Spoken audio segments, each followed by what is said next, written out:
get practice number orders. I'm losing count. It's number 17 today. We're out in pads today, but it won't be much, live stuff. But yesterday wasn't live either with shells. But got to do a better job. You guys watched a little bit of that inside period. We got to stay up off the ground. But at least you got a physical good period there to watch. But we had a good day yesterday. Just happy with what we saw, what we got out of our guys. Today's a big day because it's a mental day. I think we get into dog days of camp. It's like, let's get through them. And I've told our guys this morning, I expect more. Expect even more today. You start to feel sorry for yourselves this time of year. Okay, when's the game coming? When do we get to hit somebody new? And but it comes down to really taking care of ourselves and have more details out here. So to me, we can make big strides here in the next 3 days if we can push through and are mentally tough enough to get that done. Questions? It's been a couple days since we asked, but how do you feel about your field goal kicking this year? I feel really good. I'll probably announce something tomorrow. Was my thought. Make a couple announcements tomorrow. I'll talk injuries tomorrow. I'll talk kicker tomorrow a little bit more. But James London's been really good. He's been good. Trey Bukowski has done a really nice job. So he's competing. Sam's had a good camp. Not as good as he was in the spring, but sometimes happens with kickers. But we'll see what happens today, and hopefully I get a little more information tomorrow. You talked a little bit about Keith Govea last week, struggling with some consistency, bouncing back and forth from center to left guard. How's he looking? He looks great. He looks really good. I mean, he had played center, and then 2 days or a day, I forget, it was 1 or 2 days. He had maximum of 2 days, and maybe one was in spiders, but he didn't get the practice guard. And we went into the first scrimmage, and he was like playing center. That's not easy for anybody to do. That's a totally different position. Hold on to a ball and snap it and make calls and then move back. But like we saw what we thought in the second scrimmage about how good he was. And like I said, the pass protection was great. He's all part of that. Again, we've talked at the guard play, he solidifies that that group up front at that guard spot. But we got to be ready for change because it happens, and we will be ready this year. Torrey and Chester. Oh, go ahead. Besides Coretta, who are some of the other guards maybe vying for some backup spots? Isaiah Montgomery's had, he stacked the last couple of days. He had a good scrimmage. He's playing fast, and if we just keep him to consistently do that all the time and not give us a up and down. You were going to get ready to ask Torrey and Chester. He flashes. He looks good when he's with the threes. All of a sudden, you move up to twos. All of a sudden, it becomes like, oh shoot. But I think the more reps we get with him in there, I think the better he'll get. But we'll see. So we've kind of rotated, Jackson Brown in there just to see what the combinations are. We talked yesterday about, the Coretta moving there, but we're moving stuff around. What kind of camp has Deuce Spann had? Deuce Spann has had a nice camp. I don't know if you saw yesterday. He just keeps getting better and better. He had at least 3 nice deep ball catches, which at 6'4", whatever he is, he's a heck of a lot taller than me.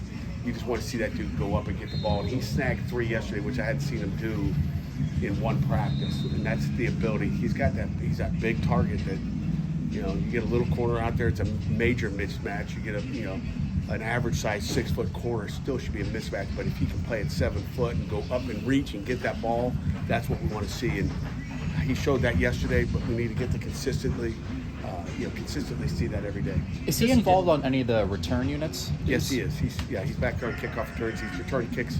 I think he had 353 yards of kick returns a year ago, Florida State. He can motor. He can run. We can get the ball in his hands and screens. He can block. And getting that deep ball is what we'd like to see him do too. Because he didn't come out of high school playing receiver, did he have any, kind of work to do on his technical skills playing that position? Not really. Not. I mean, again, we got him later in life, right? I mean, it's been a long time since he was a quarterback in Illinois.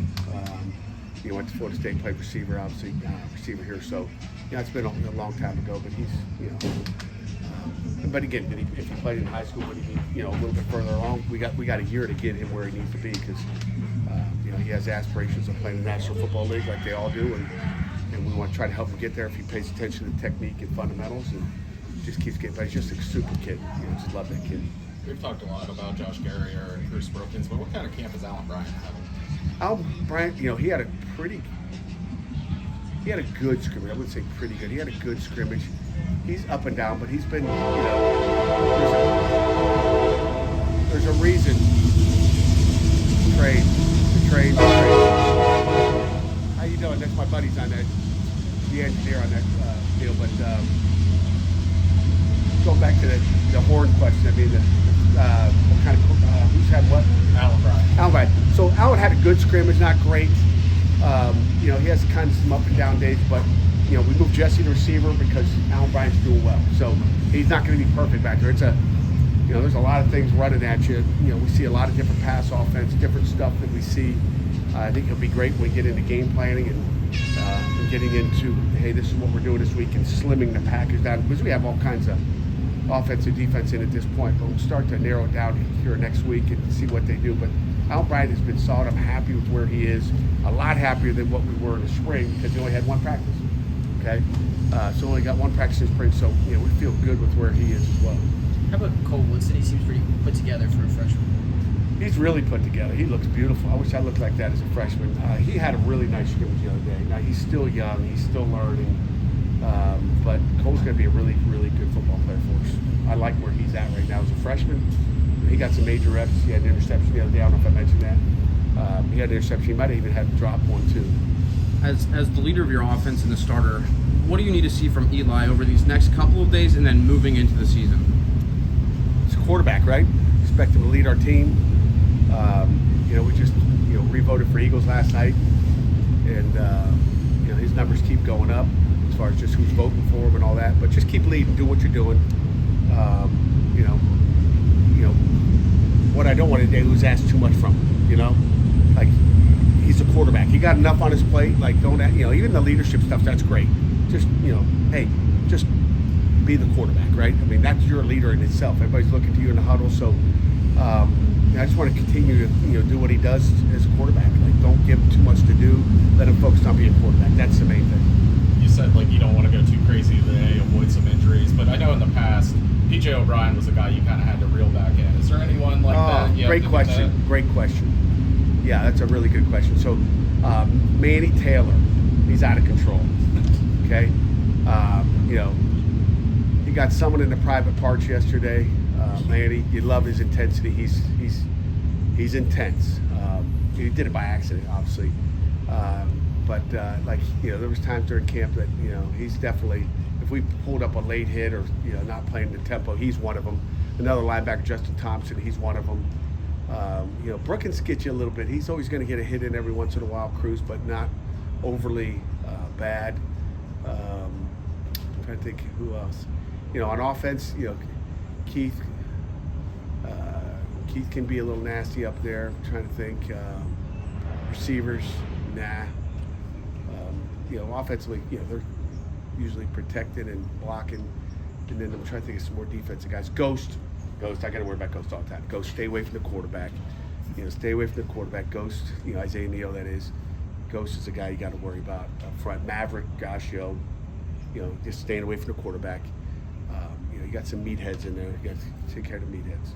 Good. It's a great question. That's a good color question there. And again, I love those guys because they got great energy all the time. But, it's about the team. And we play we-fence here at Pitt.